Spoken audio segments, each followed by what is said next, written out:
Well guys, if you've ever debated on running these Humvee surplus military tires because they're super cheap or for whatever reason, they can be good for you, but they can be a royal pain in the ass. And that's what this video is about.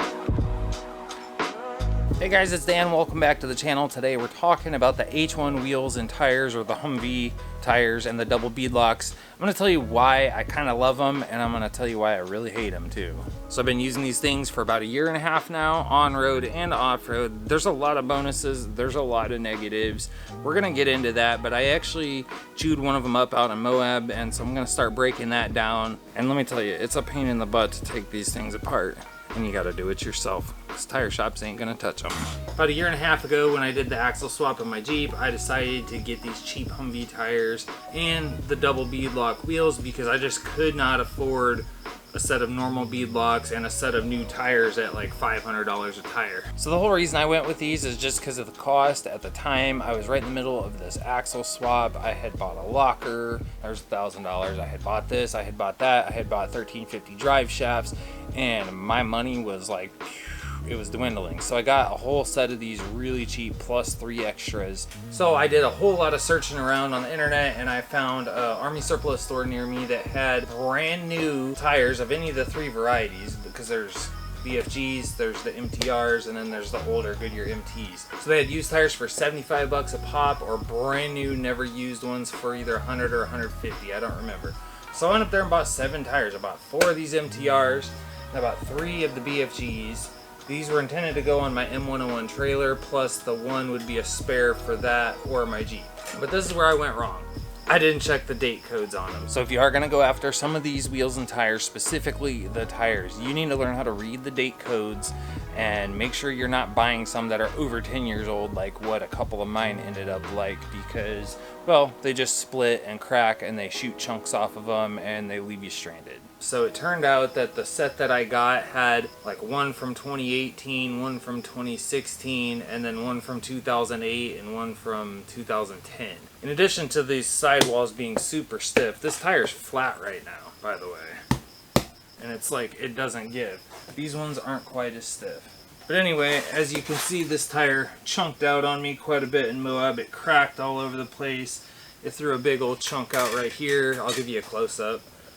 Lost all its air. Long story short, I need a tire that's not going to fall apart. So I'm going to tell you what I think all the pros and cons are of running these tires and these wheels. And while I do it, I'm going to be actually breaking this beadlock down and mounting this spare BFG onto it. By the way, the date code on this one isn't much better. It's 2013.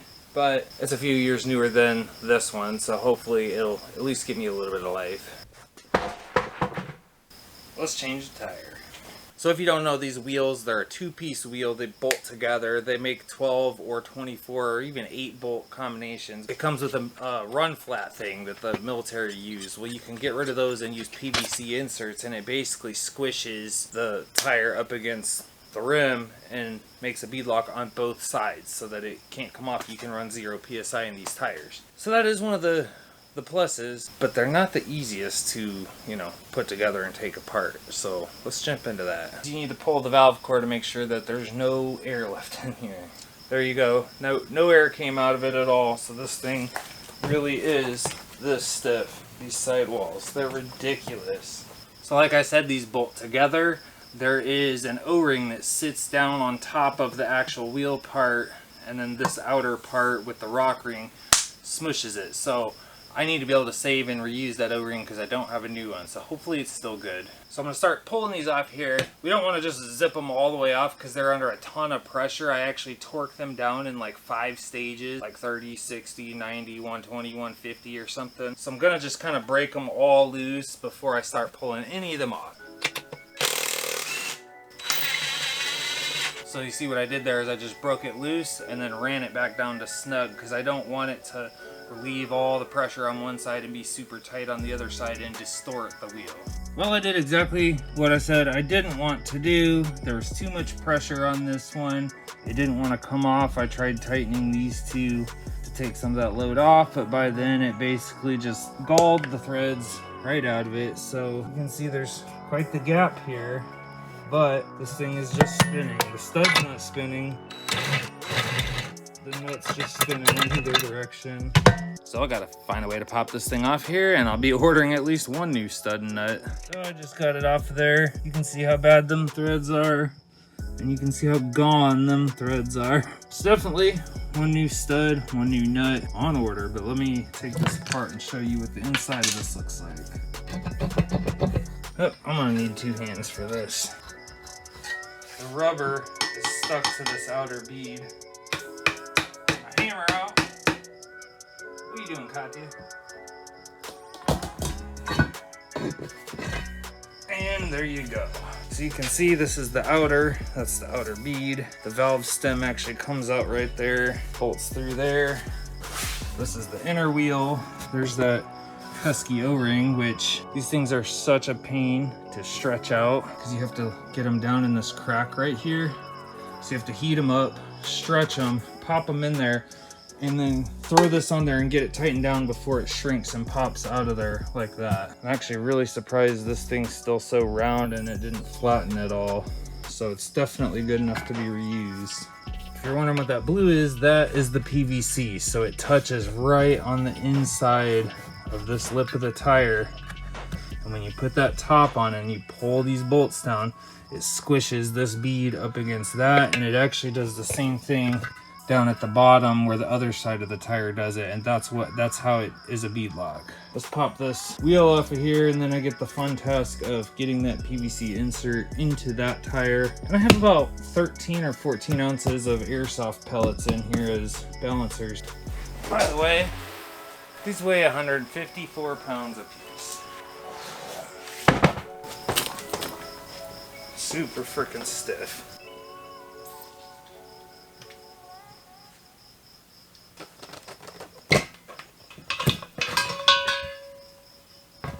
Go ahead and pull that PVC insert out of there for me, would you? Katya. Telling you guys, that cat is useless. Getting these in and out is very fun also.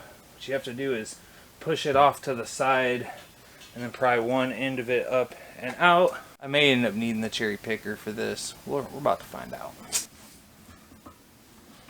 I was wondering how well these airsofts would hold up. I mean, they were white when I put them in there, but I was thinking they would get all like decomposed and gooey or something, but no, they're still good. Oh, I don't remember how to do this. Well, there goes my pellets. Well, this is what happens when you don't pay attention to your airsoft pellets and you flip the tire up. Now we got a hazard zone going on in here. Had to get a little bit creative here, but finally got it to rotate up out of there. At least a little bit. Hi. Hi, Livy. Struggles? Yeah, but I just about got it. Woo! Now here comes the even funner part, is getting it all the way out of there. But I got a trick for that too.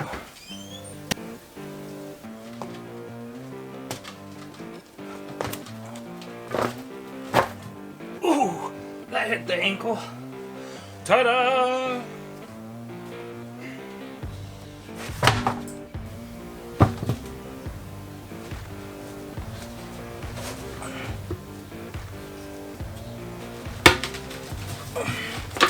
These BFGs have a little bit softer sidewalls, so that was not nearly as hard as the MTR.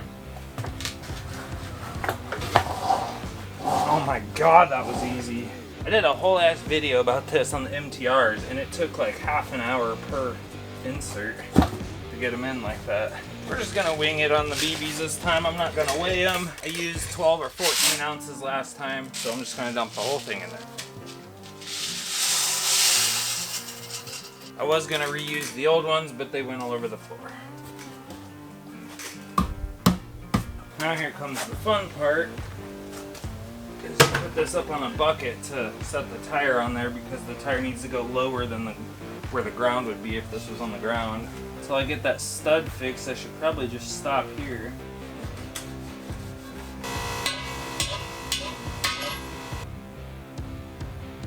So I probably won't finish assembling this tire until I get the new stud in. What I want to talk about is why I love these wheels but hate these tires. I'll kind of give some pros and cons on both. So with the tires, the biggest pro is they're cheap. They're dirt cheap. Like I said earlier, I got them for like $100 a piece. These BFGs were $75 a piece because they were supposedly used, even though they look brand new. And that's great. Now what I'm noticing is the BFG has a much softer sidewall. Those MTRs are so stiff, and they're load range D. They even make load range E ones that come on the 24-bolt wheels. So I can only imagine those are even stiffer.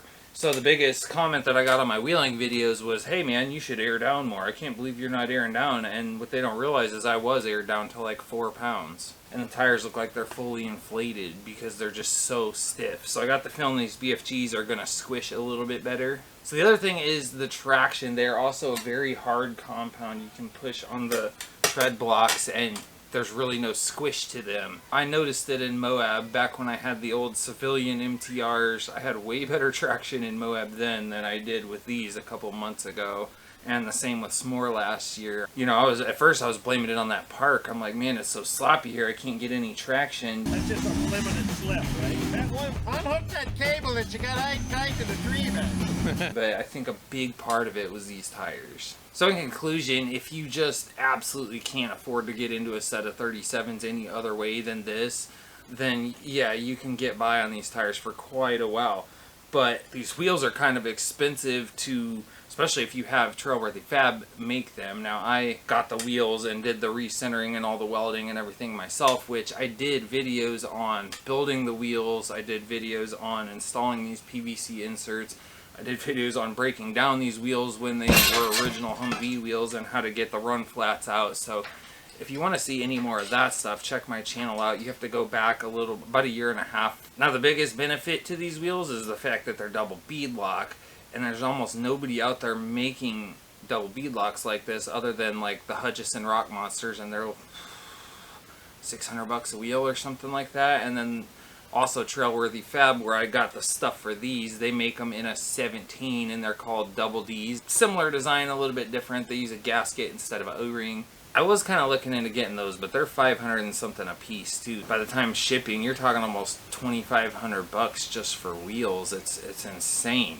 Part of me wants to stick with these 16.5s, but that's the other downside. They're 16.5s, and the only other tire company besides these Humvee tires that you can get is Interco, so like Super Swampers, Boggers, IROC, stuff like that. And those are good tires, but if you go in there and look right now, most of their tires seem to stop at about 37 and then start up again at like 43 and bigger. They have very few selections for 16.5s in the kind of 37, 38, 39 range, and the ones that they do carry are just always out of stock. In the past, BFG made some all-terrains, I think, for 16.5s. Pitbull used to make some 16.5s, and from what I understand, I don't even know if they make tires anymore. So yeah, you're very, very limited on what you can run. And by the way, those Intercos are not cheap either. The ones that I'm looking at are the Sam 93s, which they're a 38 by 12.5, $468 a piece, and then like $100 to ship a piece. And then the other one is the IROCs that are 39.5 inch by 13.5, and those ones are $510 each, plus the shipping. So it's pretty excessive on the cost, but I've just decided I'm kind of done with these things. They had a place, they filled a role, they got me through a year and a half or maybe 2 years by the time I get new ones, but it's time for something better. So yeah guys, like I said, it's pretty much a budget thing. If this is all you can afford, then yeah, they can be good tires, but they can be a pain in the butt. Tire shops won't touch them. They're 16.5s. If you try to go to Discount Tire and say, hey, mount this, even if you didn't get a beadlock, if you just got a regular wheel, they won't touch it. It's a liability thing because 16.5s, they don't have the same type of beads, so if you aired them down on non-beadlocks, they can actually come right off the rim pretty easily. So if you're not willing to be able to do what you saw me doing and put these together yourself, take them apart yourself, or you don't think you can do it, then they're definitely not for you. But anyway guys, that's going to wrap this one up. Thanks for watching. Check out my other H1 wheel and tire videos if you want to, and I'll see you next time.